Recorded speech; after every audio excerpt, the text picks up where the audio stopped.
Alrighty, I have head coach Pat Hallmark with us today. Just finished off a weekend series at East Carolina, taking 2 games. Looking forward to hosting Rice in our final home weekend of the 2025 campaign. Coach, if you want to start us off with an opening statement. Yeah, it's a good weekend. You go to ECU and you win 2 out of 3. I think you should be pleased. So we are. Would have liked to have the third one, but we just didn't close it out. So a little disappointed in that, but still a good weekend. Greg, if you want to start us off. Yeah, Coach, I wanted to ask you specifically about Norris McClure. What was sort of the process of identifying him and bringing him in after he played 4 years at Division II? Coach Butler is the one that deserves the credit for at least initially finding him or getting word on him. Yeah, he played 4 years over there, and then his 4th year he broke the heme bone in his hand. It's a pretty common injury in hitters, so he didn't play and got that year back, and he graduated and got in the portal. And mostly we just saw video. We didn't see him play live, but we saw a lot of video. And yeah, once Coach Butler got word of him, we watched a bunch of video, and what we liked the most about him was his athleticism. There's always a worry going from Division II to Division I. The talent's obviously better at Division I, so you just don't know how the stats will translate. But Norris is a really good athlete, so we were excited to give him a chance. I think his first 5 games with you guys, he had multiple hits. Did you expect that he could have that level of success right away, and what was the key to that? Once we got him in the fall and got to know him, yeah, we did think he could hit and produce because he can run. So he can get the infield hit. He doesn't bunt much, but he could bunt if he wanted to. So, guys that can run can end up, hitting 300 without what I call stand in the box and get the pure hit. So we did think Norris was going to be capable of doing that. He runs really well for a big guy. So wasn't a huge surprise. Yeah, and he's just been real steady. Again, his athleticism is what stands out to us. He's a very good athlete. The other guy I wanted to ask you about was Rob Orlowski. What was the process of identifying him as kind of that stopper out of the bullpen and moving into that role this year? He wanted it, for one. Rob's talented. He was drafted out of high school, so that tells you what kind of talent he has. We were fortunate to get him in the recruiting process too, but mostly Rob's a strike thrower. That's number one when you're coming out of the bullpen late in the game because a walk can beat you one walk can beat you at that point, like it did us the second game Saturday. But so Rob's a strike thrower, and then secondly, he wanted the role more than some of the other guys. So he was excited about that role where he's going to touch the ball multiple times in a weekend potentially, and he's going to touch the ball pretty much every time he touches the ball. The game is on the line. You got to want to be that guy, and it's very important that desire is there, and it was and is with Rob. How has he developed from last year to this year to put up such better numbers compared to his first season? The fastball's a tick better. He's polished the off-speed pitches. So last year he used to throw pretty much just one breaking ball.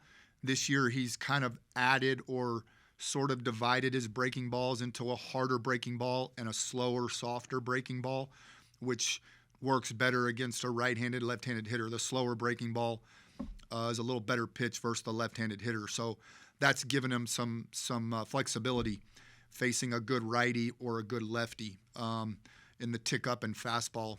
The velocity of the fastball is not the only thing that makes Rob good. He's got a big inverted number, so a lot of backspin, a lot of carry, as the big leaguers call it, to his fastball. It plays up in the zone, so he can miss with it and still get by and beat people.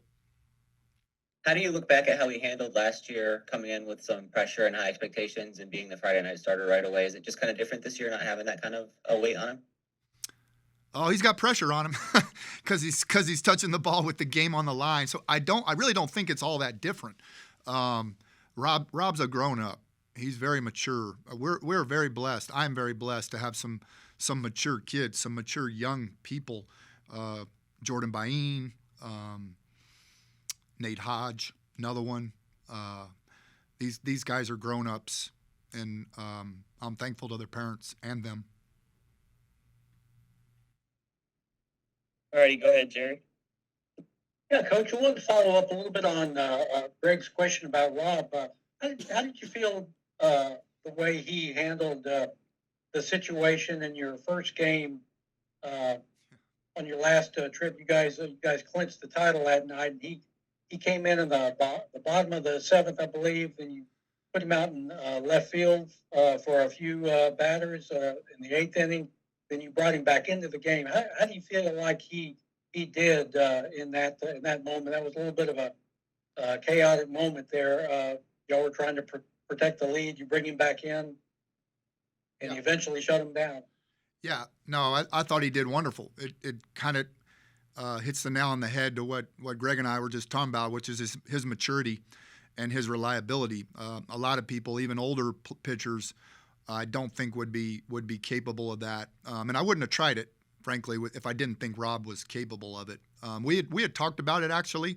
It's something that's been on my mind most of the season. We are a little thin in the bullpen. I think anybody that follows us knows that.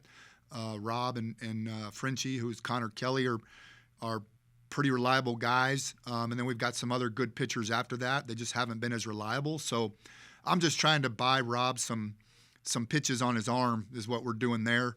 And again, speaking of Rob's athleticism, he's a good left fielder. We actually stick him out there in practice. He likes shagging balls. So he has the experience of playing out there. He enjoys it. So, yeah, the goal was to get him out there as insurance. If we needed him, we would bring him back in. I didn't want to take him out of the game and then not have him available. And I actually do think he's a good left fielder. We'll see, maybe. But that was the goal, was he only faced one batter. We finished the game with the rest of the bullpen in the eighth and ninth inning, and Rob's fresh on Saturday. But he ended up having to throw about 33 more pitches to win the game for us. So we're grateful for that, and he handled it very well. Go ahead, Jared.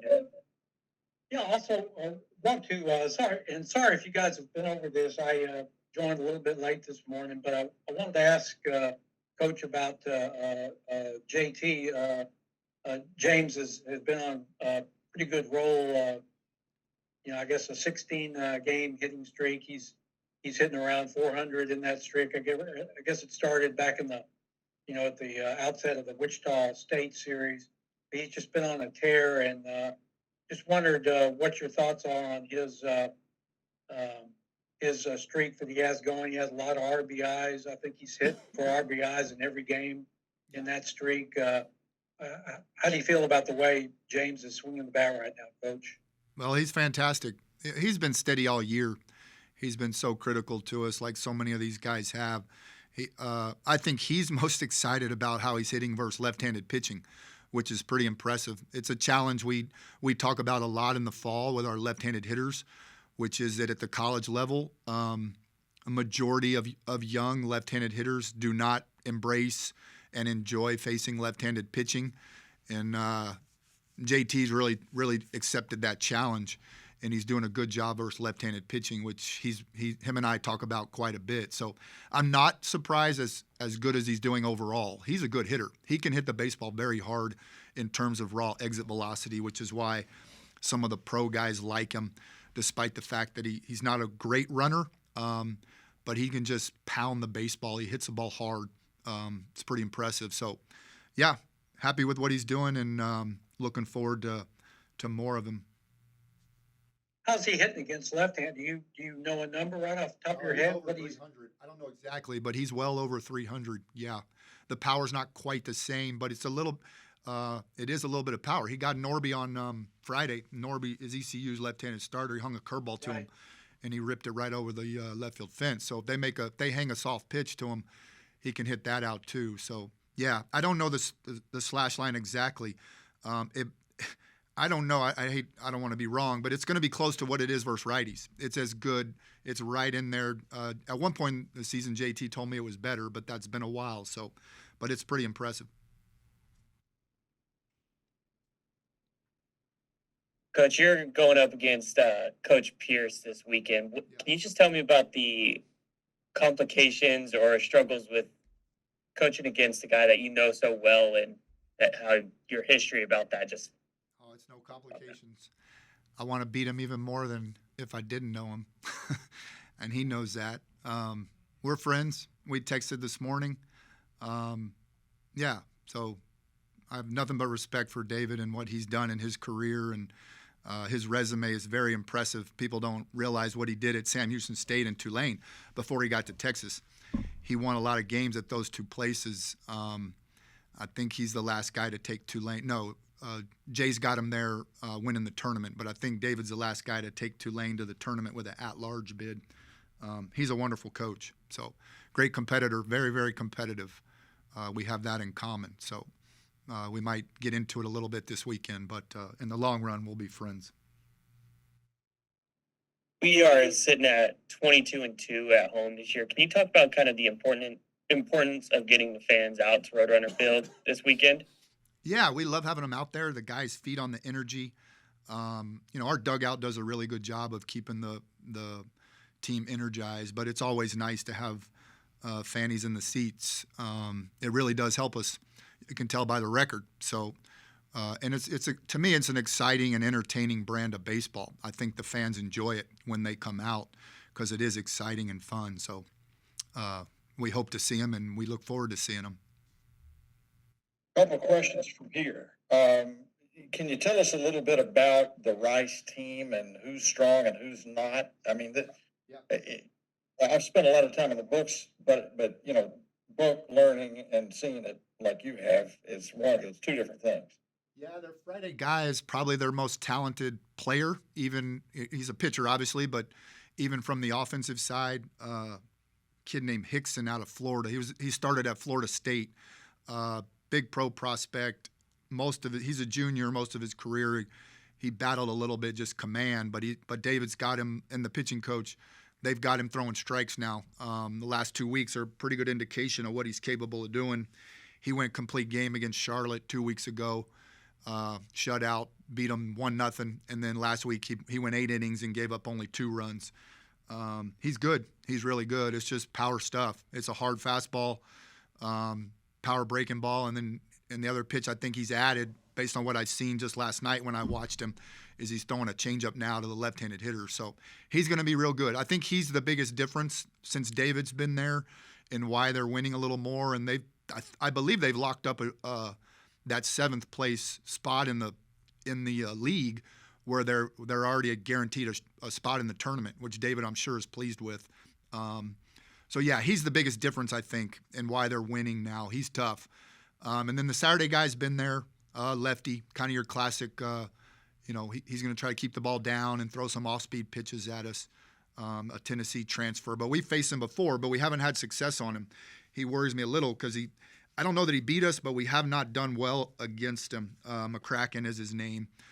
So those are their Friday and Saturday guys. And then their lineup is a lot of new players I'm not familiar with. 2 or 3 names from last year, but I haven't totally bared down on the lineup yet. I've been trying to get a read on Hickson, the Friday guy, and get a hitting approach in place so we can be ready tomorrow to start getting our hitters ready for him. One of the guys I looked at great length is the son of former major leaguer Iran Boca Chica. Played against his dad. I'm sure he did. Yeah. But the son, just looking from his numbers, looks like he's a pretty good up-and-comer. Yeah, he's very athletic. Plays infield for him. Just super twitchy, athletic kid. Can run and do a lot of things on a baseball field. He's having a solid year. For a freshman, he's having a real good year. I think he'll make the all-freshman team. So I don't think he's got huge power, but he does everything else well. He defends, he runs, he throws well. So we'll bear down on him. I did see the name, and I looked him up just to see if that was his dad, because I think his dad was with the Giants. His dad played in the big leagues, if I'm not mistaken, but I played against his dad in the minor leagues, and I believe he was with the Giants. He was a very good player too, very versatile player. Go ahead, Greg. Yeah, Coach, Caden brought it up. I was going to ask, is there anything sort of special or interesting for you about getting to face Rice to close out the year, given your kind of history and ties to the program? What does this matchup mean to you? Not really. I hate to say that because it's maybe a little disappointing, but you know, when I first left there, playing them was exciting and a little bit of a homecoming, so to speak. But I think it's been long enough now. I think it's been 8 years. Quite honestly, other than David being there, it's just another opponent to me. It's a little different with David there because him and I have a history of coaching together, and we've remained friends since we've gone our separate ways and left Rice. But in terms of it being Rice, it's a different place now. Obviously, different players, and even the administration is very different there. So I wish him the best, except this weekend. All righty. I think that'll conclude it. Thank you all for joining. Thanks, guys. Thank you, Coach.